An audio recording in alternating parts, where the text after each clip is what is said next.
Bismillah. Assalamualaikum warahmatullahi wabarakatuh. Waalaikumsalam warahmatullahi wabarakatuh. Alhamdulillahi wa kafa. Wassalatu wassalamu ala rasulillahi mustafa. Wa ala alihi wa ashabihi wa man tabi'ahum bi ihsanin ila yaumiddin. Amma ba'd. Insyaallah di pertemuan pagi hari ini kita lanjutkan pembahasan kita dalam pembahasan hadis Qudsi yang mana kita telah bahas ya setengah dari pembahasan kitab ini ya karena memang kitab ini tidak merangkum banyak, tidak meringkas banyak pada hadis-hadis Qudsi ya sekitar hanya 20-an ya kita telah tidak terasa ya sudah setengah dari pembahasan tentang bagaimana hadis-hadis dari Allah Subhanahu wa taala melalui lisannya Rasulullah SAW tentang bagaimana keutamaan kaum muslimin dibandingkan kaum-kaum ahlul kitab sebelum kita ya sebelum Rasulullah SAW diutus ya kemudian bagaimana janji Allah ya kepada kaum muslimin juga ya syariat taubat dan perintahnya ya kemudian bagaimana kita disyariatkan dan perintah untuk berinfak dan seterusnya ya.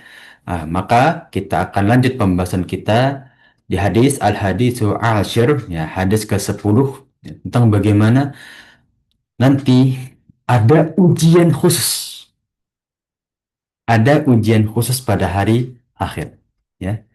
Apa itu ujian ini ya sebelum kita masuk ke dalam matan hadisnya. Ujian ini bukan kepada orang normal secara bahasa lah ya. Secara kasar bukan kepada orang normal seperti kita yang bisa bisa mendengar ya, masih bisa membaca ya dan seterusnya ya. Maksudnya gimana itu Ustaz? Ya. Ujian-ujian khusus kepada beberapa kalangan atau kaum ya.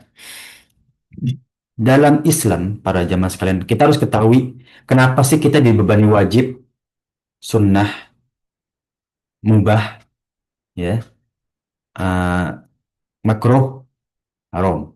Kenapa kita dibebani 5 hukum itu? Ya, mungkin pernah Anda bahas ya bahwa di dalam hukum Islam itu ada 2 jenis hukum kepada hamba. Pertama itu hukum taklif, hukum yang membebani ini harus atau tidak gitu. Kalau hukum wad'i itu menjelaskan ini sah atau tidak akadnya. Ya, kayak misalkan uh, nikah. Ya. Ini nikahnya sah apa enggak? Harus memenuhi syarat. Ya. Nah, itu hukum wad'i. Ini sah atau tidak? Ya, ini boleh atau tidak? Ini layak atau tidak? Itu wad'i. Tapi kalau ini wajib, ini sunnah, ini haram, ini makruh. Nah, itu hukum taklif. Nah, kalau seluruh manusia, ya, itu bisa terbebani hukum wad'i. Ya, dia memberi hadiah. Sah nggak nih hadiahnya? Gitu kan. Dia memberikan wakaf. Sah nggak? Wah, akad wakafnya. Kemudian nikahnya, jual belinya. Tapi kalau hukum taklif, itu hanya ke beberapa hamba pada kondisi tertentu. Ya, jadi nggak setiap hamba itu bisa taklif. Ya, walaupun dia muslim. Ya, karena syarat muslim yang pertama itu syahadah dan taklif. Sebelum kita bahas taklif ya, ini saya tuliskan bahasa Arabnya. Ya, taklifun. Ya, ini masdar atau masdar itu kata kerja pasif ya. Kata kerja yang bisa buat berita gitu ya. Ya, artinya taklif itu pembebanan.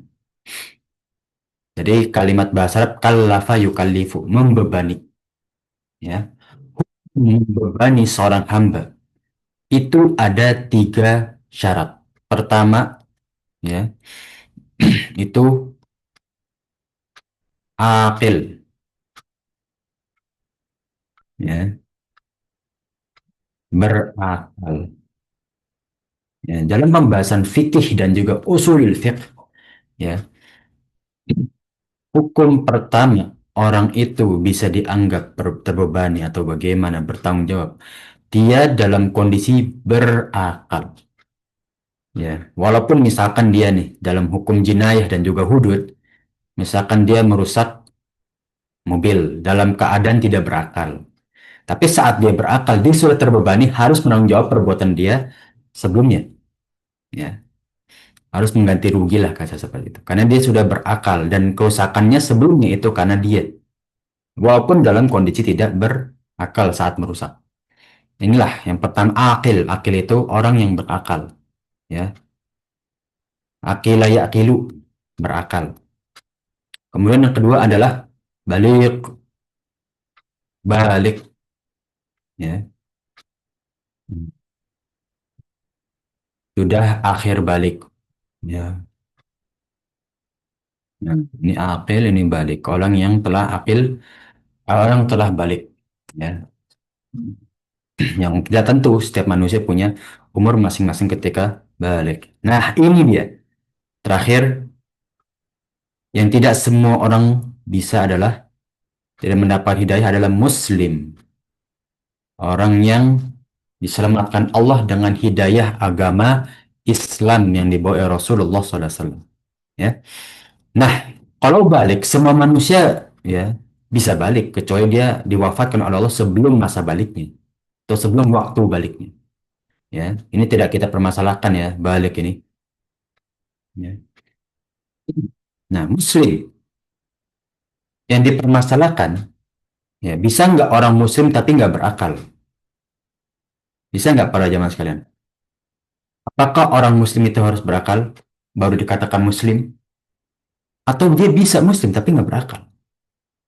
Wallahu alam, penjelasan dari para ulama tidak ada yang memisahkan antara orang berakal dan juga orang Muslim. Tidak. Maka bisa kita ambil kesimpulan bisa saja orang yang tidak berakal Muslim. Bisa. Karena syarat Muslim itu apa? Syahadah. Yang pernah kita bahas pada kejadian perang eh, Mu'tah ya. Bukan, anda lupa perang ini. Perang Mu'tah atau perang Khandaq ya. Ketika ada seseorang dari kaum Quraisy ingin dibunuh, dia mengucapkan syahadah. Namun sahabat yang ingin membunuh ini merasa orang itu syahadah hanya ingin keselamatan. Tapi kata Rasulullah, lah, wah Muslim. Artinya apa? Rasulullah nggak memandang isi hatinya. Ya, walaupun sahabat ini berdalih, oh ini orang hanya nyari keselamatan, wahai Rasulullah. Dia hanya ucapkan hanya lisan aja. Tapi syaratnya yang penting lisan. Ya, makanya syahadah itu kan dicap sebagai amalan lisan kan, bukan hanya hati tapi lisan. Tapi tingkat keimanan seseorang ya dari amalan tiga itu, lisan, hati dan juga perbuatan. Nah, maka di sini anak konfirmasi kembali lagi ya, wallahu a'lam, menurut ana yang rojih, yang kuat ya, Muslim itu tidak harus berakal. Tapi syariat Islam, kewajiban sebagai seorang Islam tidak dibebani kepada orang yang tidak berakal. Ya, paham ya para jamaah sekalian ya? Eh, jadi Muslim ini yang penting syahadah aja udah. Ya, syahadah. Tapi kalau dia nggak berakal, berarti dia nggak taklif. Dia nggak terbebani rukun Islam, rukun iman. Ya, kecuali kok dia syahadah itu ya. Tapi yang lainnya dia harus ditanya, kalau kamu beriman nggak kepada Allah? Ya dia aja nggak berakal. Boro-boro mau jawab. Ya, pertanyaannya aja nggak bisa dia cerna. Nah, di hadis ini ada kondisi orang-orang yang tidak taklif tapi berakal. Loh, gimana tadi antum menjelasinnya harus muslim balik akil. Lah, ini orang berakal tapi nggak taklif. Kita akan bahas di hadis ini. Ya. Nah, ada pertanyaan sebenarnya para jamaah karena ini dasar sekali dalam usul ilmu fikih. Ya, ketika kita menghukumi orang ini harus tanggung jawab atau tidak, harus mengerjakan ibadah atau tidak. Ya, bahkan orang sakit aja harus mengerjakan ibadah. Ya, kenapa? Karena masih mukallaf, masih dibebani hukum syar'i. Dia sakit walaupun lumpuh masih diwajibkan sholat. Walaupun lumpuh. Ya, ya. Mana izin hapus ya para jemaah sekalian. Ya, insya Allah bisa dipahami penjelasannya mungkin eh, dengan pemahaman yang masih dangkal. Ya, sekadarnya aja.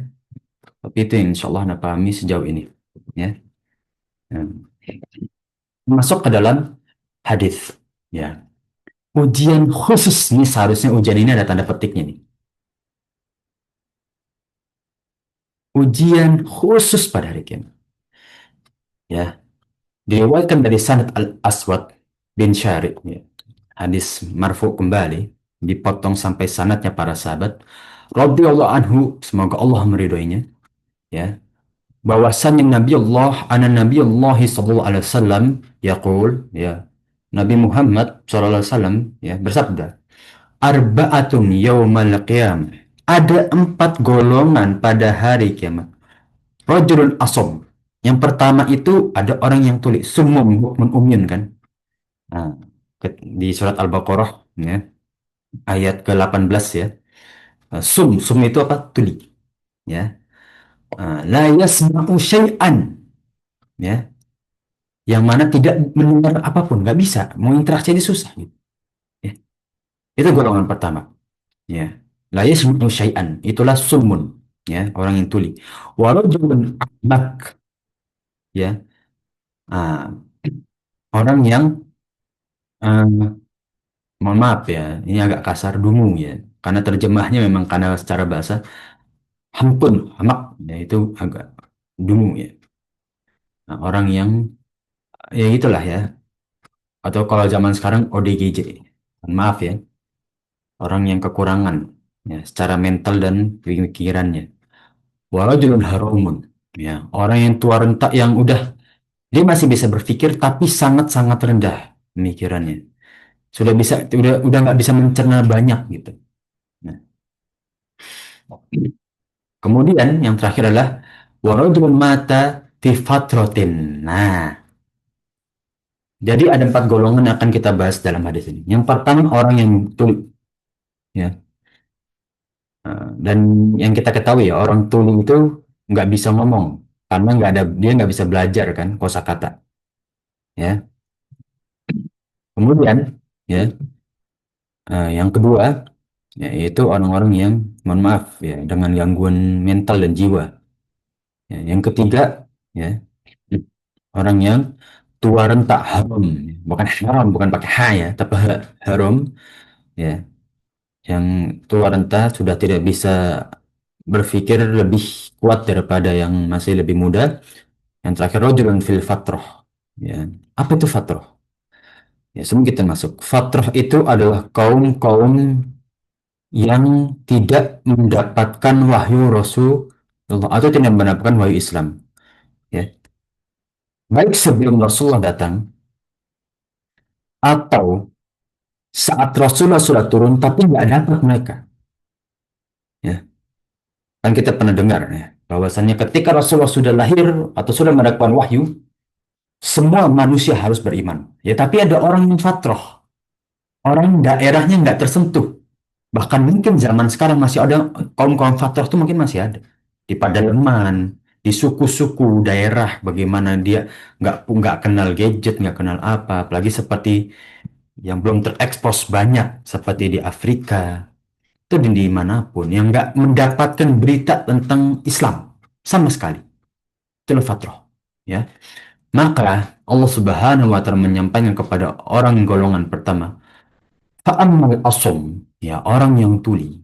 Fayaqul, ya, ketika nanti di hari akhir dia berkata, Rabbi, laqad ja'al Islam. Wahai Rabbku, betul. Islam itu datang pada zamanku masih ya sudah hidup, ya. Wa ma asma'u syai'an, tapi aku nggak bisa dengar apa-apa. Ya, aku nggak bisa belajar Islam. Ya, aku nggak paham mereka ngomong apa, menyampaikan apa, ya. Susah gitu. Mereka nggak bisa belajar sama sekali karena ketulian mereka. Ya, mohon maaf ini agak kasar, tapi ya itu yang dimaksud dalam hadis ini. Ya, kita nggak bisa menyentuh hidayahmu wahai Allah Subhanahu Wa Taala. Ya, nah tapi jangan berdalih ya kalau misalkan. Tapi ada kok Ustaz, orang yang tuli tapi Islam dia yakin. Ya wallahu a'lam mungkin. Tapi itu sebuah keterbatasan kan. Kita jangan menjudge bahwa semua orang tuli pasti bisa seperti itu. Ya, tidak, kita nggak bisa menjudge. Ya. Nah, tapi ini disampaikan dalam hadis ini. Ya. Orang yang tuli, dia mengeluh, ya Allah, aku nggak bisa dengar, nggak bisa apa, nggak bisa belajar. Walaupun pada zamanku itu sudah ada Islam, tapi aku nggak bisa belajar sama sekali. Yang kedua, fa'aman ahmaq fayaqul, dan orang yang mohon maaf tergangguan tadi, ya, ia berkata, Rabbi laqad ja'al Islam, betul wahai Rabbku, ya, Islam itu telah datang kepadaku di zamanku, di lingkunganku, ya. Nah, wasibyan, ya, dan anak-anak itu yahdhifuni bil ba'r, ya, dan anak-anak kecil itu melempariku dengan kotoran. Artinya apa? Ya banyak yang orang-orang mohon maaf gangguan itu diisengin, di apa ya, dijadikan mainan karena pemahamannya sampai anak kecil aja meledek. Mohon maaf ya, ini sedikit kias ya. Anak kecil aja meledek. Ya, gimana mau dibandingkan dengan orang yang balik? Ya, anak kecil aja merasa orang ini nggak berakal. Ya. Nah, ini yang kedua. Ya, apalagi untuk mohon maaf mencerna syariat Islam, aku nggak bisa. Ya, bahkan anak kecil pun meledek tentang bagaimana kesehatan akalku. Seakan-akan seperti itu. Ya. Nah, wa ammal haram, ya, orang tua yang sudah renta, yang tidak bisa lagi belajar, tidak bisa lagi, ada keterbatasan. Ya. Fayaqul, ya, Rabbi laqad ja'al Islam, ya betul, Islam telah datang. Wa ma'akilu syai'an, tapi aku nggak bisa sama sekali eh mencerna syariat Islam itu, aku nggak bisa sudah. Ya. Nah, inilah bagaimana ketiga kondisi orang tersebut, ya, yang di awal, ya, udah nggak bisa mencerna, ya. Nah, ammal ladzin, maka yang keempat, mata fil fatroh, ya, orang yang sebelum datang, ya, Islam, atau bahkan sudah datang tapi ya nggak bisa, ya, nggak bisa, nggak dapet, dia nggak tahu apa-apa gitu, ya.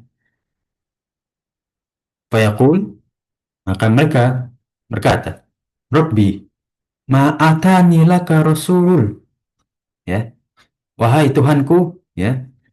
Nah, tidak ada seorang rasul yang datang, ya, atani atayati itu udah mendatangi, ya, ya, ma'atani laka rasulun fayakhudhu mawthiqahum, ya. Tidak ada nabi atau ajaran nabi yang datang kepada kita, ya. Hmm. Bagaimana kita bisa mengambil, ya, pelajaran seperti itu, ya kan? Nah, fayakhudhu mawthiqahum, ya, liyuti'unahu fayursilu afan ilaihim, ya, ani dakhulun nar, ya. Dan Allah Subhanahu wa taala ya'khudhu akhadha, yaitu mengambil, ya, mawthiqahum, perjanjian dari mereka, ya, setelah dihisap maksudnya, ya, liyuti liyuti'unahu, ya, untuk apa?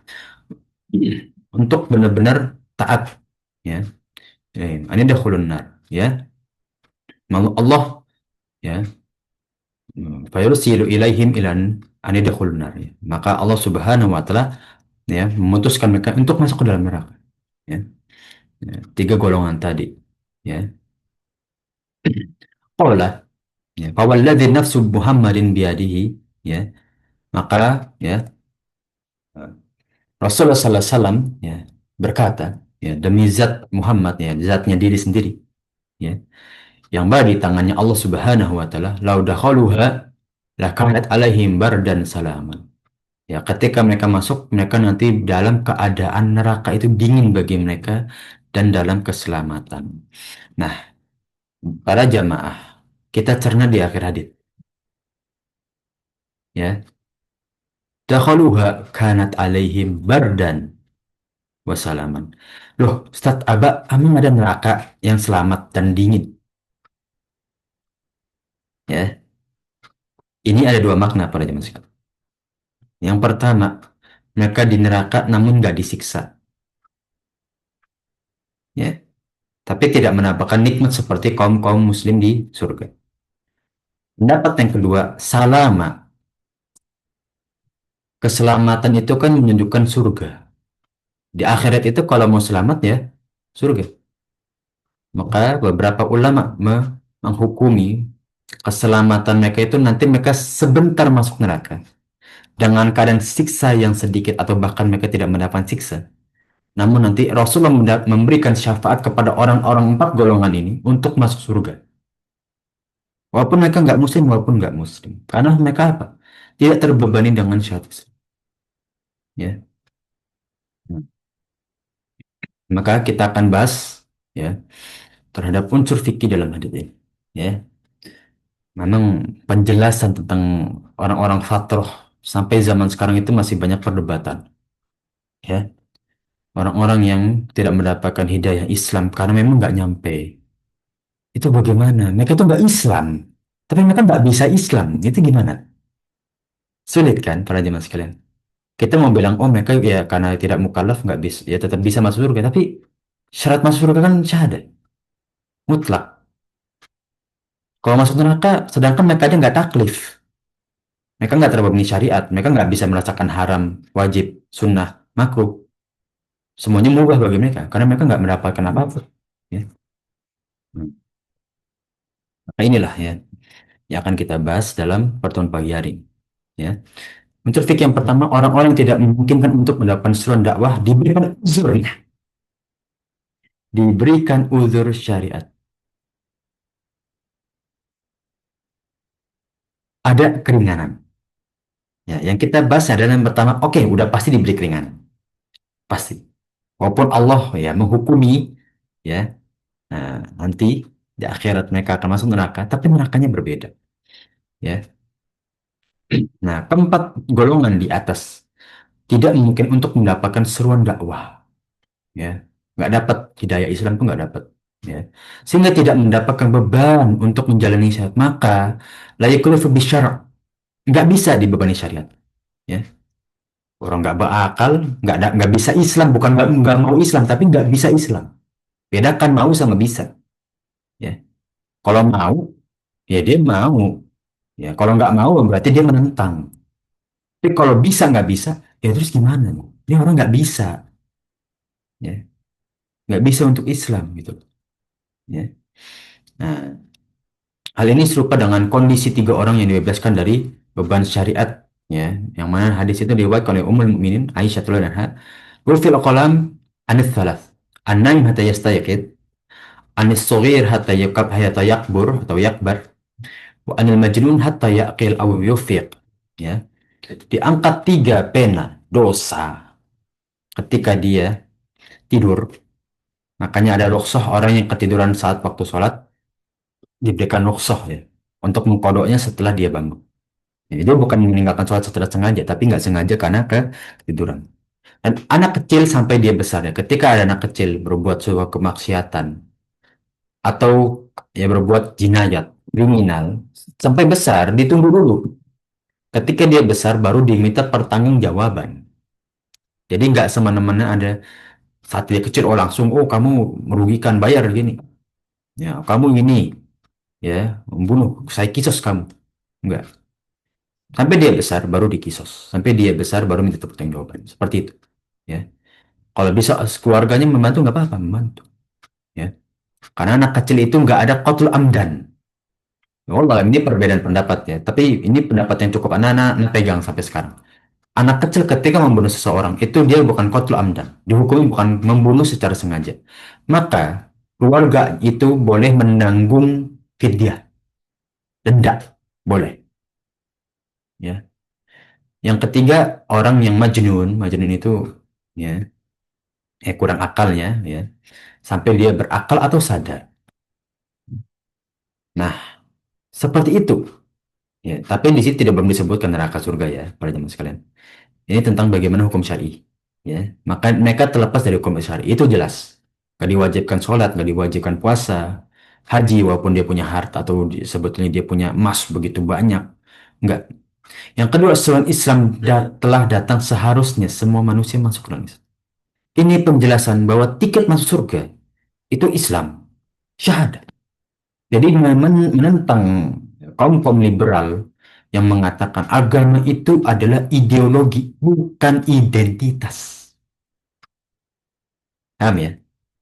Karena kaum liberal mengatakan bahwa agama Islam itu adalah ideologi. Ya. Al-amru bil ma'ruf wa nahi anil munkar itu Islam.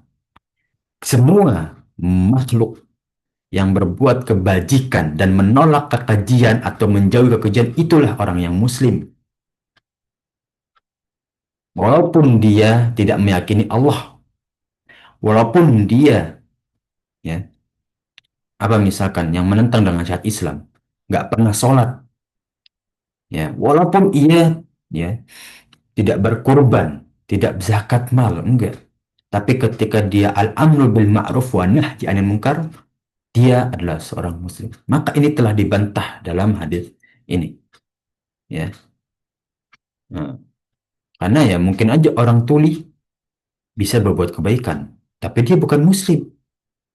Orang fatroh, ya, bisa juga berbuat kebaikan ke orang sekitarnya atau kaumnya, tapi dia nggak muslim, dan seterusnya. Maka keislaman menjadi syarat masuk surga. Ya. Nah, yang mana dalam surat Al-Baqarah, ya, ayat 224, ya. Pernah lupa ayatnya. Berapa? 222. La ikraha fid din, ya. Tidak ada paksaan dalam agama, ya. Mau Islam enggak, itu terserah kalian. Akum dinukum waliyadin, kan. Qad tabayyana rusdu minal ghayy. Telah jelas mana yang jalan benar, mana jalan yang sesat. Faman yakfur bit-taghuti wa yu'min billah faqad istamsaka bil urwatil wuthqa. Dan barang siapa yang mengingkari dengan kesombongan, dengan mengingkari ibadah kepada Allah, tagut itu membangkang durhaka kepada Allah dengan sengaja, ya, sombong kepada Allah, ya. Dan barang siapa yang mengingkari tagut, ya, mengingkari peribadahan kata selain Allah, wa yu'min billah, dan dia beriman kepada Allah, faqad istamsaka bil urwatil wuthqa. Maka dia, ya, memegang teguh, ya, kepada Allah sehingga seperti memegang tali yang kuat, ya, dan fisomalaha, ya, tidak akan terputus, ya, antara dia dengan keimanan kepada Allah. Artinya apa? Rahmat, pertolongan akan senantiasa datang kepada orang-orang beriman dan menjauhi peribadatan kepada selain Allah. Allah sami'un alim. Dan Allah itu maha mendengar lagi maha mengetahui, ya. Nah, namun orang yang menolak Islam diancam masuk neraka. Ini ancaman yang mengancam Rasulullah melalui hadis-hadisnya, dan Allah juga mengancam dalam Al-Quran. Ya, ini bukan berarti kita sebagai panitia surga dan neraka, ya, bukan, ya. Ya, jangan nanti kalau ada hadis tentang kafir dan ini kafir, ini neraka, ini surga, ini muslim.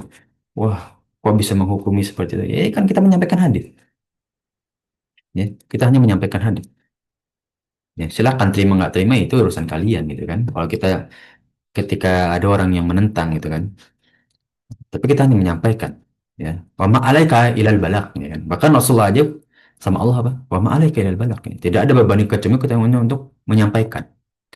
Ya, dari sahabat Abu Hurairah radhiyallahu anhu, Rasulullah sallallahu alaihi wasallam bersabda, "Walladzi nafsu Muhammadin biyadihi." Tadi telah kita bahas, ya.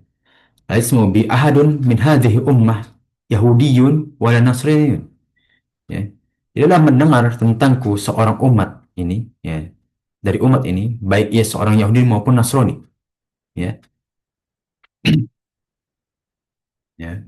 Walam yu'min, dan dia belum beriman billadzi ursiltu, dan dia belum beriman, ya, tentang apa yang aku utus, ya. Nah, tentang agama Islam, illa kana min ashabin nar, kecuali dia sebagai penghuni neraka. Walaupun ia seorang, ya, rahib yang taat kepada syariat Nabi Isa, ya, atau ya sebagai alim minal ulama, ya, dari kaum Yahudi, tapi ketika ia mendengar syariat Islam, seharusnya ia beriman. Ketika mendengar Rasulullah SAW dengan tanda-tandanya, seharusnya dia beriman. Makanya para jamaah sekalian, wallahu a'lam, ketika uh, orang-orang yang menemui Nabi Muhammad saat kecil, ketika melihat Nabi Muhammad, dia harus terketuk untuk meyakini, oh, ini Muhammad Rasulullah. Walaupun belum bersyahadat, enggak apa, ya. Karena syarat-syahadat kan ada setelah Rasul mendapatkan wahyu. Tapi dia harus beriman, oh, ini, ya. Maka ya keimanan sebelum Rasulullah mendapatkan wahyu itu mengimani Rasulullah aja, ya. Dan itu kan nggak semuanya dapat kan. Itu ahlul fatrah. Rasul udah lahir, tapi orang-orang nggak tahu bahwa Rasulullah sudah lahir dan nggak tahu kalau mereka harus beriman. Ya. Mereka nggak tahu. Nah, kita masuk ke unsur fikih yang ketiga. Nah, dalam hadis ini, tugas para Rasul hanyalah mengajak manusia. Ya. Jadi hanya mengajak. Cuma kalau mereka beriman atau tidak, ya sudah. La ikruha fid din. Ya. Ya. Ini dia bagaimana kewajiban Rasulullah. Ya. Kalau Rasulullah tugasnya untuk mewajibkan seluruh manusia beriman, berarti Rasulullah sendiri zolim kalau ada orang nggak beriman. Ya kan? Rasulullah hanya menyampaikan. Maka seperti orang yang tuli, orang yang torrent, udah nggak bisa dipaksa untuk beriman. Ya. Mereka aja mencerna kata-kata aja nggak bisa. Kan? Nah, coba pada zaman sekarang lihat. Di masjid-masjid itu orang kalau mau syahadah kan ulangi ya setelah saya ucapkan syahadah. Ya, ulangilah ya. Dengar kan? Ini gimana? Kalau orang nggak bisa dengar. Kan bisa baca, Ustaz. Lah dia kan baca harus tahu kosakata. Kosakata itu dari dengar. Nah, gimana? Semuanya nggak bisa sudah, ya kan? Dan itu kan ucapan mulut, mulut aja nggak bisa ngomong deh. Nah, dia nggak tahu kosakata kan, orang tuli itu, ya. Kan ada beberapa kasus orang tuli itu juga bisu, ya kan? Karena dia nggak bisa mencerna kosakata, dia ngomongnya IW aja, nggak belajar kan. Nah, unsur fikih yang keempat, orang-orang yang tidak mendapatkan ujian di dunia akan mendapatkan ujian di akhirat, ya. Nah, ketika ia ada uzur ya, di dunia, nanti dia akan diuji oleh Allah. Ini ujian. Bagaimana mereka menjawab? Mereka tuh mau beriman apa enggak sih aslinya? Nah, gitu. Nanti Allah uji. Nah, maka uji ini khusus kepada empat golongan ini. Kalau dia lulus, masuk surga. Kalau mereka membangkang, ya, menghadik Allah karena takdirnya, nanti di akhirat tempat yang benar. Ya. Nah, maka empat orang golongan ini diberikan uzur tentang ujian nanti di hari kiamat. Ya. Hmm. Nanti diuji dengan mereka harus masuk neraka. Ya. Allah Subhanahu wa taala berfirman, ya, alladzi khalaqal mauta wal hayata liyabluwakum ayyukum ahsanu amala wa huwal azizul ghafur. Bagus ini. Ini ya sebab Allah menciptakan manusia yang kedua yang pernah kita bahas di pertemuan lalu. Setelah Allah menciptakan kita sebagai makhluk yang harus beribadah. Allah menciptakan yang kita apa? Liyabluwakum ayyukum ahsanu amala. Untuk melihat di antara kalian siapa yang paling baik amalannya. Ya. Untuk mengetes, berikan ujian kepada kalian. Ya. Nah, maka seperti saudara-saudara kita yang mendapatkan ujian yang di Sumatera tentang bencana banjir dan juga tsunami, ini Allah sedang lihat sekarang. Bukan berarti, oh, berarti kau nggak boleh mengeluh, nggak bersabar lah. Jangan menghardik Allah, ya, minta pertolongan dan juga tetap berusaha. Ya, nah ini dia bagaimana Allah melihat ahsanu amala, siapa yang paling baik di antara kalian untuk beramal. Maka bagi orang-orang empat golongan tadi, Allah tunda ujiannya, nanti di akhir mereka diuji. Dan ketika diuji dengan neraka, siapa yang lolos dan tidak. Nah, nah, ini dia. Ya, jadi bisa kita simpulkan di akhir ayat bahwa ketika mereka dicemplungkan di neraka, itu ujian. Nanti mereka ketika beriman, mereka ikhlas beribadah, ya. Nah, dan mereka lulus ujian itu, ditariklah insya Allah ke surga. Wallahu alam ini menurut pendapat. Nah, nanti kita bahas ya. Ini ada literatur lain yang akan nanti kita bahas. Yang kelima, orang-orang yang mentaati Allah Subhanahu wa taala akan diselamatkan dari neraka. Ya. Yang tadi akhir ayat, di akhir hadis, afwan, ya, yang mereka akan diberikan neraka yang dingin dan selamat. Ya. Orang-orang yang taat kepada perintah Allah dan tidak merendahkannya Allah. ya akan selamat dari siksa neraka dan dimasukkan ke surga. Nah, ini membantah pendapat orang-orang Murji'ah bahwa ada golongan tengah di neraka dan surga. Ya, wa may yuti'illah wa rasuluhu faqad faza fawzan azima. Ya, barang siapa taat kepada Allah dan Rasulnya, maka dia akan mendapatkan kemenangan yang besar. Udah, kemenangan yang besar dan neraka, ya, yang menjauh dari neraka dan masuk ke surga. Ya, karena itu kan finish kita surga. Maka, ya, di sini disimpulkan, ya, dari pendapat ulama juga bahwa empat golongan tadi, walaupun nggak beriman, tapi ketika diberi ujian, yang Allah mengetes keimanannya, walaupun Allah tahu, ya, tapi Allah tes nih keimanan orang. Ia lulus, maka ia masuk surga. Dan di saat itu juga dianggap sebagai orang yang beriman. Maka empat golongan ini ditunda keislamannya. Ditunda keislamannya. Jadi mereka tetap dianggap Islam setelah lulus di ujian mereka. Nah, wah ini baru nih. Dalam kitab-kitab tauhid aja belum banyak dibahas.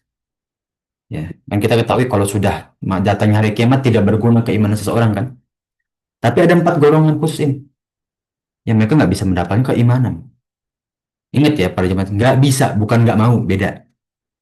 Ya, karena banyak orang zaman sekarang, oh saya nggak bisa kayak gitu, Ustaz. Sebenarnya mereka bisa, cuma mereka nggak mau karena mengikuti hawa nafsu kan. Ya, ini banyak sekali yang, walaupun kita wajari sebetulnya, seperti orang yang mau hijrah, orang mau, saya mau sholat gitu. Tapi saya belum bisa, Ustaz. Saya kesibukannya masih banyak.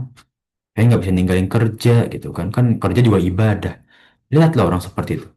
Dia nggak mau mengusahakan untuk menyisihkan waktunya beribadah. Usaha, usahakan. Ya, bahkan Anda pernah lihat, ya, walaupun kadang nggak langsung ya lewat media sosial, ada seorang bapak-bapak tua penjual mainan, ya, dan harus tetap berjual, tapi ia sholat di tikar dia itu, ya, sambil menjaga mainannya nggak apa-apa sudah. Jadi kita nggak bisa memaksakan, oh ini laki harus ke masjid tutup dagangan nih. Zaman sekarang kita melihat orang sholat aja udah bersyukur gitu ya. Nggak apa-apa, sholat. Usahakan, ada kemauan. Bedakan mau sama tidak bisa. Nah, empat golongan ini nggak bisa. Mereka nggak bisa menerima syariat Islam, nggak bisa. Karena sudah keterbatasan mereka. Ya, maka ketidakmampuan mereka untuk beriman dan masuk Islam itu ditunda dengan ujian oleh Allah dengan neraka. Ya, tadi bentuk ujian. Ya, nah, inilah bagaimana ketiga golongan, keempat golongan yang memiliki ujian khusus di hari akhir. Ya, tentang bagaimana keikhlasan dia kepada Allah. Ya, dan nanti ia akan diselamatkan ketika lulus ujian dan barang sampai tidak lulus ujian maka akan dimasukkan ke dalam neraka wa billah min zalik ya. Semua kita menjadi golongan yang mendapat tempat yang tertinggi di surganya Allah Subhanahu wa taala. Amin ya rabbal alamin. Ya. Nah, ini Masya Allah ya. Pembahasannya cukup singkat ya. Ya, karena memang pembahasan di sini cukup ringkas ya. Walaupun ada beberapa pembahasan yang menurut Anda perlu dibahas karena sedikit melompat ya. Nah, mungkin sekali lagi Anda ingatkan, hukum taklif itu ya membebani seseorang untuk dengan syariat apa? Membebani seseorang dengan syariat. Ya. Nah, dan barang siapa yang tidak bisa terbebani hukum taklif, ya balik kepada baru atau zimah. Baru atau zimah itu semua hukum asal itu mubah. Afwan, semua muamalah itu mubah, semua ibadah itu haram. Ya, itu hukum baru atau zimah. Ya, kembali kepada asal lah baru atau zimah. Ya. Namun Allah memberikan keadilan, memberikan ujian kepada orang-orang yang nggak bisa taklif, ya. Yang wabil khusus, jangan khusus orang-orang yang tidak bisa masuk Islam, ya. Allah memberikan kasih sayang lebih yang mana ditunda ujian mereka. Ya, maka orang-orang fatroh, ya, dalam ilmu teologi, fatroh itu mencakup empat orang ini. Orang yang nggak bisa mendapatkan syariat Islam. itu ahlul fatrah, ya. Orang nggak bisa mendapatkan atau golongan yang nggak bisa mendapatkan syariat Islam, ya, baik karena ia tuli atau sudah tua renta tidak bisa mencerna lebih, ya kan? Atau misalkan karena mohon maaf akalnya kurang sehat, ya. Hmm. Kemudian dengan yang terakhir, ya karena daerahnya tidak nyampe gitu. Nah, nah, maka Allah memberikan kasih sayangnya, rahmatnya kepada empat golongan ini dan nanti ditunda keimanannya dengan ujian khusus, ya, di hari akhir, ya. Apakah ia ingin beriman ketika mampu, ya, dan ketika Allah mengujinya dengan memasukkan neraka, apakah ia membantah, ya, apakah ia mengejek, ya, mendurkai Allah, maka diuji di situ, ya. Maka dari itu orang yang memiliki cacatan, afwan ya, kekurangan, baik fisik, mental, atau daerah lingkungan yang akhirnya nggak bisa mendapatkan syariat Islam. Ya, di dunia kita mungkin menghukumi dengan kekafiran, tapi di akhirat Allah memberikan keringanan dengan ujian khusus agar ia bisa menjadi golongan orang-orang yang beriman. Ya, nah, maka kesimpulannya para jamaah sekalian, ya, alul fatrah tadi, empat golongan tadi, tuli, tua renta yang tidak bisa mencerna kembali, ya. Nah, kemudian eh, harum ya orang tua yang sudah nggak bisa mencerna kata-kata atau pem- materi lah, ya. Kemudian, ya, ampun Ahmad, orang yang mohon maaf dengan gangguan jiwa. Yang terakhir fatroh yang daerah atau ya daerah yang tidak bisa menggapai syariat atau ilmu, ya. Maka tidak boleh dengan syariat dan nanti di akhirat diberi ujian khusus sebagai penentu keimanan dan juga kekufurannya, ya, yang masih bisa masuk surga dengan syafaatnya Rasulullah Shallallahu Alaihi Wasallam, ya. Nah, itulah pembahasan kita pada pagi hari ini, ya, tentang bagaimana empat golongan yang mendapat ujian khusus di hari akhir, ya, dengan ditundanya keimanan atau kekufurannya, ya. Nah, sampai pembahasan ke-10, ya, hadis ke-10 tentang ujian khusus pada hari akhir terhadap empat golongan. Ada yang ingin ditanyakan dari para jemaah sekalian? Itu disampaikan untuk kita diskusikan bersama, ya. Bismillah. Assalamualaikum warahmatullahi wabarakatuh, Ustadz. Waalaikumsalam warahmatullahi wabarakatuh. Tafadhol. Tadi ada 4 golongan ya. Salah satunya yang terakhir adalah yang tidak terjangkau. Artinya Ya. secara apa namanya penyebaran dakwah, komunikasi dan lain-lain itu tidak terjangkau. Seperti misalnya apakah yang dimaksud dengan ada suku-suku pedalaman gitu? Ada di beberapa daerah, contohnya di Indonesia kan ada di Papua, ada di Jambi juga suku anak dalam, ada di Kalimantan. Biasanya pulau-pulau terpencil itu seperti itu. Tapi untuk sekarang ini kan dengan populasi manusia yang semakin banyak, itu interaksi kita kepada mereka itu menjadi cenderung lebih dekat. Nah, itu bagaimana kewajiban-kewajiban, apakah itu juga merupakan, ini maksudnya, apakah itu juga merupakan medan dakwah bagi orang, bagi asatid gitu? Gimana menurut pandangan Ustaz? Nah, Bismillah, ya. Ini dulu pernah dibahas sama Ustadz. Siapa yang sering motor-motoran itu, ya Allah, lupa. Ustadz Subhan Babazi. Subhan Bawazir. Ya. Dan beberapa Ustadz yang Ana waktu itu pernah ya melihat YouTube-nya itu, Ana lupa Ustadz siapa yang ke daerah-daerah itu, ya. Ustadz Fadlan di Papua. Ya, beberapa Ustadz itu, ya, itu memang kewajiban pendai. Pendai itu siapa? Semua orang yang tahu Islam, tahu agama, ya. Kewajiban kita itu bagaimana kita bisa menyalurkan kepada orang-orang yang mereka sebenarnya mampu secara fisik akal, tapi mereka nggak dapatkan syariat Islam karena, ya, jangkauan. Maka itu tugas kita. Itu kita bebani terhadap kita. Ya, makanya dakwah itu kan bisa wajib, sunnah, makruh. Ya, Bahkan bisa haram kalau kita punya mudarat yang lebih besar, ya kan? Nah, salah satu itu wajib, itu yang wajib seperti itu. Jadi kita mendakwai yang paling butuh. Ini urgent loh, ini akhirat loh. Mereka mau nanti diuji di hari akhir lagi kan capek. Udah padang mahsyar, dihisap, diuji lagi dengan neraka. Yang orang di padang mahsyar aja bingung. Terus kita mau lihat saudara-saudara kita masuk neraka dulu baru surga. Jangan. Ya, kasihan secara moral kan nggak bagus, nggak kasihan lah gitu ya. Maka itulah kalau kita punya kemampuan, dan ini bukan cuma punya asatid juga ya, para jamaah sekalian, karena ada asatid tapi nggak punya dana, nggak bisa ke daerah gitu kan. Ini Iya, semua pendai, dan dai itu nggak cuma ustadz, ya. Orang yang punya harta, Anda dengar nih daerah ini butuh ustadz. Oke, Anda bakal spend uang untuk mendatangkan ustadz ke situ yang mau netap, mau apa, Anda biayain di situ. Yang penting dia mau aja berdakwah. Ya gitu. Nah, itu salah satu kewajiban pendai, ya. Ustadz yang mempunyai harta dan bisa mampu ada koneksi lah gitulah kasarnya ya. Itu kewajiban. Dan ya Bismillah lah. Itu artinya kewajiban kita semua juga untuk mendukung itu kan, betul. program-program seperti itu.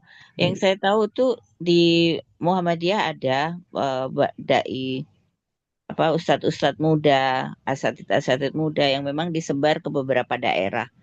Dan itu memang membutuhkan dana. Begitu juga programnya Ustadz Fadran di Papua. Jadi apakah itu bisa dikatakan bahwa itu juga merupakan kewajiban kita semua walaupun kita tidak menyentuh secara langsung? Betul, Om. Kewajiban kita semua itu. Ya, kita wajib untuk bagaimana kita kan diperintahkan Allah tuh untuk menjaga Islam, ya, untuk menjaga Islam, ya.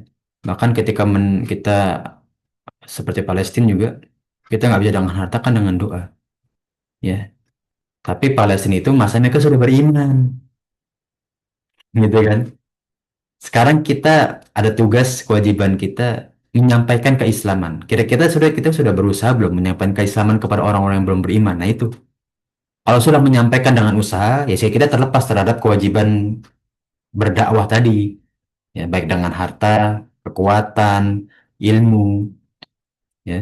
Maka ya tadi seperti misi-misinya Ustadz Fadlan ke daerah-daerah yang perlu dana, seperti misinya apa? eh, Anda nggak bilang kelompok ya, Muhammadiyah itu buat Anda bukan kelompok, lembaga.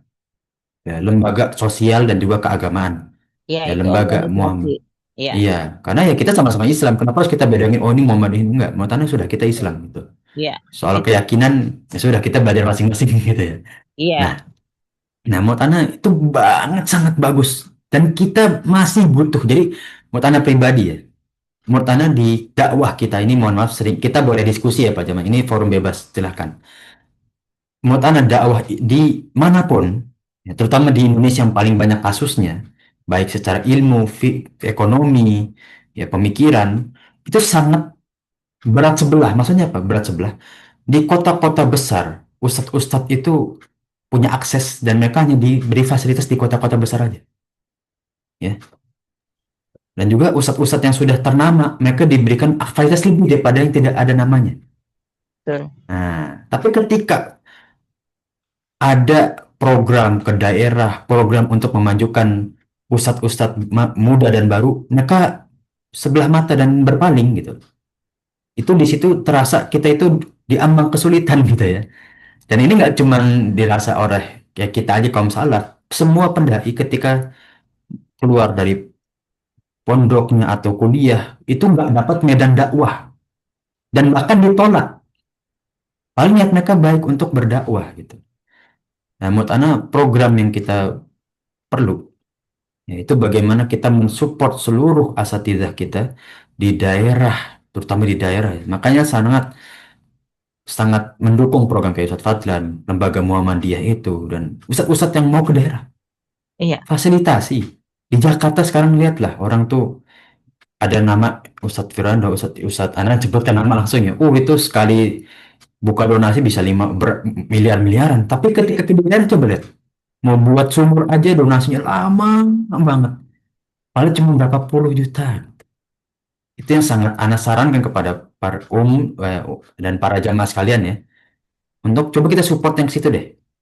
Iya, Ya, kita makanya juga ada Ustadz Abu Hurairah ya. Abu Hurairah itu di Indonesia Timur, itu di pulau-pulau kecil beliau.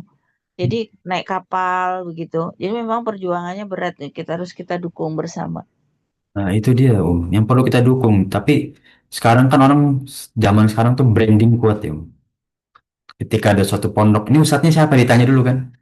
Wah saya nggak kenal, saya takut nggak aman gitu. Ya karena nggak dikenal itu agak sulit juga. Ya itu dilema zaman sekarang. Banyak di daerah mana? Ya seperti Umar sampaikan tadi ya. Ada dulu di STDI juga itu orang-orang bukan Sumber, Anda lupa ya. Orang mana gitu. Yang daerahnya itu mereka sana berdakwah di lingkungan orang-orang Ambon Kristen. Ya mereka buat musola dirobohin apa. Udah mereka nggak bisa punya dana lagi orang buat musola. Sarung Quran aja dirubuhin. Ya makanya waktu di STDI sempat gempar kita buka donasi tapi tetap serap gitu. Karena nggak ada embel-embel nama Ustadz. Ya akhirnya baru ada Ustadz Syafiq buka donasi. Wah itu kenceng langsung. Itu baru satu kasus, bayangin. Nah itu seperti Ustadz Abu Hurairah, Ustadz Fadlan, kita bantulah. Ayolah para jamaah sekalian. Ya. Nah ini bukan kepentingan Ana melihat kepentingan kaum muslimin. Kalau di Jakarta mulai kajian Ustadz Syafiq, Ustadz ini udah mudah sekali. Mereka itu boro-boro punya HP aja nggak punya gitu kasarnya. Itu ya, yang mungkin bisa Anda tanggapi. Dan ini pendapat Anda pribadi. Silahkan kalau ada pendapat lain yang mungkin lebih punya sudut pandang yang berbeda, silahkan didiskusikan atau disampaikan. Wallahu alam bisawab ya. Ini pandangan Ana pribadi sekali lagi. Nah, Ana silakan yang lain ingin bertanya atau berdiskusi. Ana buka jadi chat Zoom dulu ya, karena ada yang bertanya ya. Insya Allah terjawab Om ya. Nah, diskusi kita Om ya. Nah, dari Bu Titi tadi yang bertanya, kita Iya, berdiskusi lah ya. iya. Diskusi. Nah, Wawasan deh Ustadz ya. Wacana dan wawasan. karena banyak bahkan di Jawa aja banyak loh pondok tutup loh. Iya. Nggak ada yang mau donasi ngebuka, nggak ada yang, kasihan banget sampai temen anak punya ustadz ya, dia buka tutup 3 tahun terus nangis gitu di depan anak. Ya Allah anak pengen banget punya pondok, anak punya udah spend uang 3 tahun tutup udah, cuma bisa nangis doang itu ustadz ya. Nah, itu yang mungkin ya punya pengalaman. Nah ini izin lanjut ke pertanyaan kedua.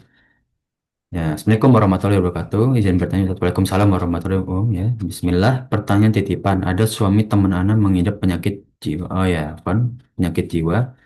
Atau istilah medisnya skizofrenia. Ya, Ana nggak tahu Om ya ini seperti apa.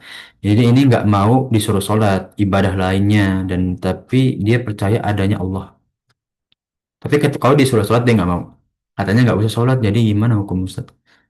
Dan semua suami teman Ana termasuk golongan yang mana? Anda nggak bisa menghukumi dengan cerita seperti itu umum ya, yang bertanya dari umum dia ya. Anda walau alam, Anda nggak bisa menghukumi. Karena tingkatan orang, mohon maaf ya, dengan gangguan jiwa itu kan tingkatnya beda-beda juga.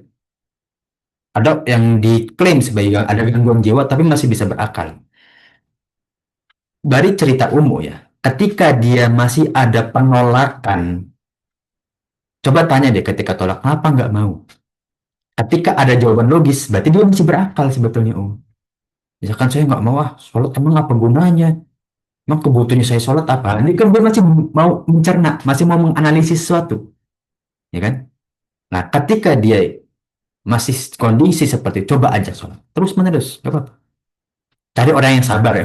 Orang nggak sabar susah tuh, ngajak terus menerus. Gak apa-apa, yang sabar. Ya, ajak gitu. Keluarganya kah, teman dekatnya, sahabat, ajak. Ya, tapi kalau misalkan dia nggak mau sholat, tapi karena memang ya gangguan seperti itu ya, dia cuma tahunya oh Allah ya Tuhan. Tapi sholat enggak kayak ya mohon maaf ya, karena pemikirannya sudah dangkal. Walau alam ya, itu sudah keterbatasan akal. Dan kemampuan dia untuk mencerna sholat ya nggak bisa. Itu menurut Ana ya. Tapi Ana nggak tahu kondisi pasien atau temannya suami Umu ini seperti apa sih skizofrenia yang sampai seperti apa Ana nggak tahu ya. Sampai golongannya seperti apa gitu. Maksudnya sampai Eh, dia tuh ya Gini, silakan gini Ustadz. Dia kan percaya ada yang Allah, tapi kata dia, tapi dalam diri dia itu sholat itu nggak perlu, cuman zikir-zikir, ngingat Allah aja gitu kata dia gitu. Nah, ditanyakan kenapa kok nggak perlu sholat gitu kan. Mm-mm. Ya Nah, gitu, jawabannya begitu Ustaz, gitu nggak perlu, kata dia gitu. oh, Jawabannya tapi gitu, nggak ada nggak maksudnya alasan logisnya gitu Om ya. nggak ada alasan logisnya, ditanya cuma gitu aja, disuruh sholat itu ya gitu aja jawabannya gitu. Karena kan jawaban pelot itu nggak perlu. Bahkan Mm-mm. orang yang berakal aja bisa jawab kayak gitu. Karena punya dosen liberal kata dia emang sholat itu perlu. Mm-mm. Tapi jawabannya Dia logis. kata Logisnya dokter, logisnya lenceng nih. dia suka gini dalam apa, kalau dalam kejiwaan tuh waham-wahamnya dia tuh, dia suka didatangi sama malaikat, jadi malaikat tuh bilang ke dia itu, dia tuh nggak, kamu tuh nggak perlu sholat kata dia begitu gitu. Wah, Itu tabis iblis Om. kenapa kenapa Itu Ustaz? coba dirukyah Om. Heeh. Itu harus Nah, bukan coba ya, itu udah sampai ranah harus itu. Karena itu tabis iblis iya. Om. Nah, masalahnya di situ Ustaz. Kita mau ngajak dia rukyah itu dia nggak pernah mau gitu, Aduh. nggak pernah mau dia. Coba deh, duluan di pondok pernah ada kasus kayak gitu Om. Jadi coba tanya, Mm-mm. dia punya penglihatan khusus nggak? Ketika Kenapa? dia didatangi mimpi itu, dia melihat secara fisik nggak? Masa ada Eh, orang berbentuk berbentuk orang datang terus saya juga diomongin nggak, seperti itu? Atau misalkan cuma suara? saya juga nggak tahu sih Ustaz, tapi Nah, nanti saya tanyakan gimana nah, kondisinya ya, dia yang benar-benar kondisinya gimana ya. gitu. Nah, coba umum kalau mau membantu lebih lanjut, Mm-mm. tanyakan gimana sih kamu Mm-mm. kok diperintahin seseorang atau suara doang nggak perlu sholat? Coba Mm-mm. minta cerita. Kalau berbentuk orang itu udah tabu. Ini Mm-mm. bukan nakal nakutin namanya. Ini dulu ngeruk apa? Bukan anak pernah ngeruk ya, Hana pernah nemenin Ustadz ngeruk ya. Iya. Oh, itu sampai muntah darah pun bisa itu. Dan itu nggak Mm-mm. bisa sekali rukiah itu. Mm. Harus Dia dibantu, selalu, harus dibantu yang lain. Beri daun bidara, bacain Quran. Susah mm, itu. Nah, itu kalau itu pengalaman umum ya. Karena ketika ada makhluk mm-mm. atau dalam mimpi dia atau kasus lah yang kita secara goib untuk menolak atau memerintahkan dia nggak sholat itu udah tablis iblis pasti.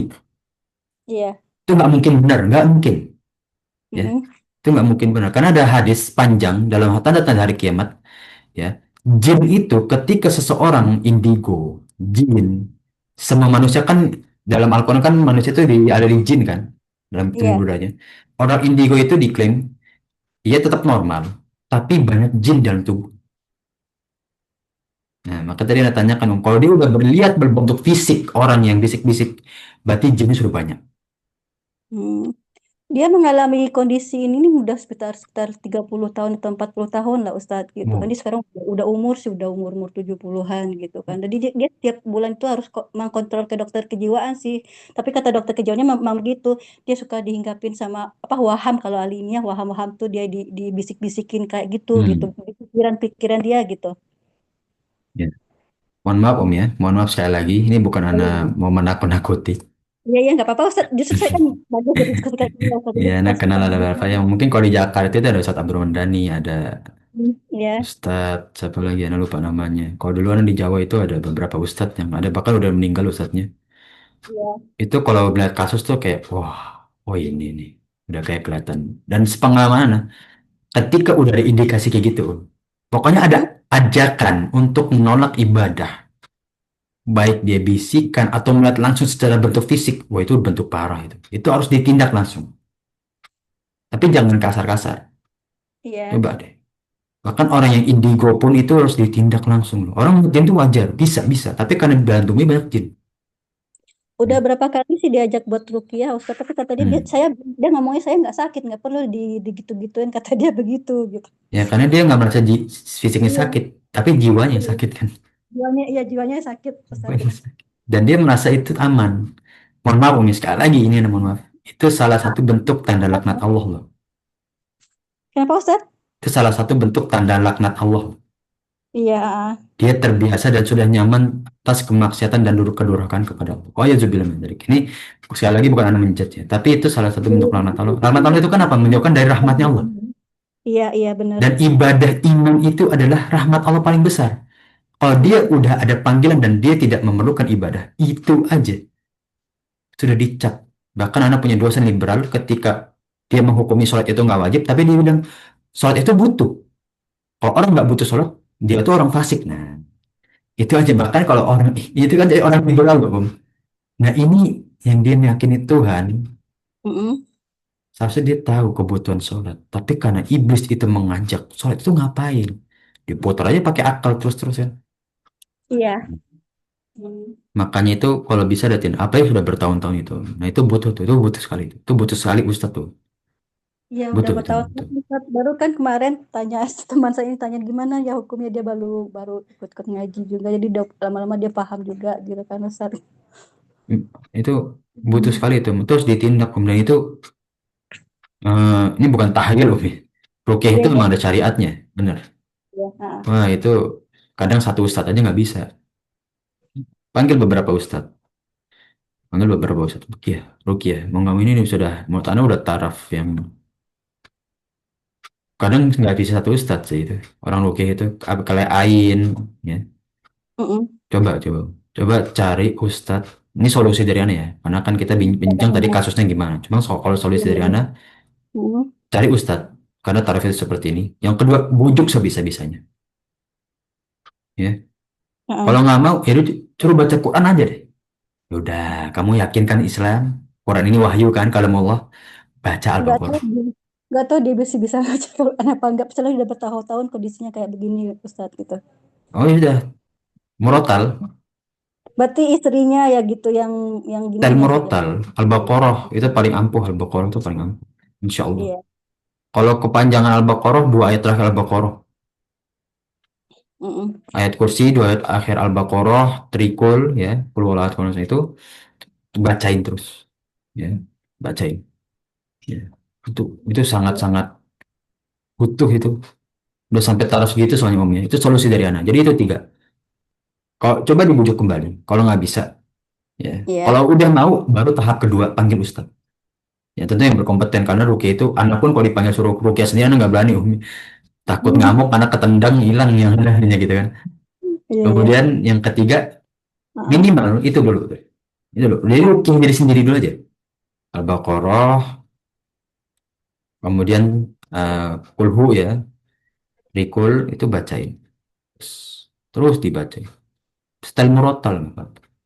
Tapi sekali lagi, percuma Mm-mm. kalau bacaan tapi dia masih di dia nggak mau menolak bisikan itu dia tetap percuma itu dia harus tahu harus diajarkan ini solusi keempat ajarkan Iya. bisikan itu dari setan ajarin nggak apa dia marah biarin aja dia marah biarin kalau Allah berkehendak hidayah kepada orang itu dia bakal sadar pada waktunya insya Allah Oh iya. Ah. beritahu om itu setan dalilnya mana nanti mau cat anak kasih dalilnya nanti anak pun juga lupa dalilnya di mana ya Iya karena nggak nggak apa-apa. terpinci. Coba ke ininya dalilnya. Jadi kan saya Nah, bisa ngasih tahu ke teman ini apa ya. solusi yang bisa diajak lakukan gitu kan. Karena ya Yuwaswisu binas kan dalam surat Iya, Anas iya. itu ya mereka tuh memberi waswas ini contohnya ini waswas ya, bahkan ada fatwa saya bin Bas ya ada fatwa saya bin Bas tapi lupa nomor berapa dia memberitahu bahwa ya orang yang sholatnya diulang-ulang aja gerakannya itu waswas syaitan karena itu bisikan bahkan orang beribadah aja niatnya baik dibisikin bisikan itu bisikan bisikan itu bermacam-macam. Tapi berarti dia emang sakit jiwa, cuman belum belum parah banget. Berarti dia udah kategori apa, di kategori bukan gimana ya Ustadz ya? Kalau orang sakit yang benar-benar sakit jiwa kan emang nggak tahu sama sekali, itu udah beda hukum. Hmm. Tapi dia masih tahu Allah gitu. Berarti ini udah kategori gimana gitu ya Ustadz ini ya? Kategori yang mana ya? Yang kata dokter kejiwaannya begitu gitu kan. Jadi yang istri teman nama ini anak ini gimana ya, jadi dia nggak merasa perlu diruqyah diapain gitu, cuman kena dia mungkinnya cuman ya kena karena sakit jiwa, Hmm. jadi mungkin uh, Ya lanjut Allah om. Ya lanjut nggak apa. ya mungkin jadi istri teman anak ini berpikir karena dia memang dia kena sakit jiwa, jadi dia nggak apa sih, nggak perlu melakukan sholat karena kejiwa, karena ya sakit jiwa inilah intinya, dia kena sakit jiwa ini dia kan dia udah terhapus dari apa melaksanakan ibadah gitu, dia berpikirnya begitu Ustadz gitu. Hmm. Ya, ini was-was syaitan lagi tuh. Yuwaswisu fi sudurin. Nggak perlu Mm-mm. sholat itu gimana gitu ya Mm-mm. lagi-lagi Iya. orang berakal aja masih diwaswasin setan gini om ini sudah menurut Ana udah banyak jinnya nih kalau udah begini nih. Ketika dia Hmm. udah apa dasar dia nggak mikir mau sholat tuh apa coba? Coba tanyain kenapa? Kalau istrinya berkata, ini kan istrinya kan. Iya, ya. Ana nggak tahu penyakitnya belum ya. Hmm. Karena kalau udah sampai ada kayak gitu, ya, Ana karena nggak tahu penyakit, jadi Ana nggak tahu kadarnya. Tapi ketika dia masih bisa diajak berbicara, coba. Dan dia meyakini nggak perlu sholat. Nah itu titik Ana tadi. Ada Iya, keyakinan dia nggak butuh sholat. Dan itu jawaban dari dia langsung. Kemudian iya, tadi iya. yang kedua umum katanya dia dibisikin suara atau gimana ya Ana nggak tahu juga. Itu udah taraf parah, parah loh. Iya, iya. Benar Itu Ustadz udah gitu. tahap parah. Ya, setahu Ana Om ya, itu udah tahap parah. Bahkan dulu pas kita di pondok, kalau ada anak sakit, ya kena ain, terus ada tiba-tiba ada banyak kalajengking di itu kamar, itu semuanya kamar diungsiin itu. Apalagi yang begini, Atau nggak boleh nanti saya kasih nomor Ustadz ke teman ini jadi dia bisa berdiskusi langsung dengan Ustadz boleh? boleh, boleh ya. Nanti Ana bantu ajak lah ya. Nah Iya, ini iya. ada tahapnya parah dan perlu ustadz yang lebih ahli daripada anak sendiri sebetulnya. Cuma Iya, kan iya. nggak semua ustadz bisa diajak pribadi kayak gini om ya, karena Iya. waktu ya. Cuman lihat ini mas butuh sekali nih, ini butuh ustadz yang bisa rukiah. Ini Iya. udah tahap kayak gitu, Om. Udah was-wasnya itu udah kuat sekali. Nah, itu om ya, Iya. mungkin dari pribadi. Nah, jadi anak melihat kalau Oke. kasus seperti ini was-was syaitannya kuat, Iya. sangat-sangat kuat. Ya. Nah, Iya. coba Terima gitu kasih om ya. Ya, atas ininya masukannya gitu. nah, Jadi dia ya. Nah, wa fiqhi barokillah om ya. Iya, Nah, sama. Assalamualaikum warahmatullahi wabarakatuh. Nah, mungkin dari para jamaah yang lain, tafadhol, ada yang ingin ditanyakan atau didiskusikan kembali. Ya, sebelum kita akhiri ya pertemuan kita pada pagi hari ini.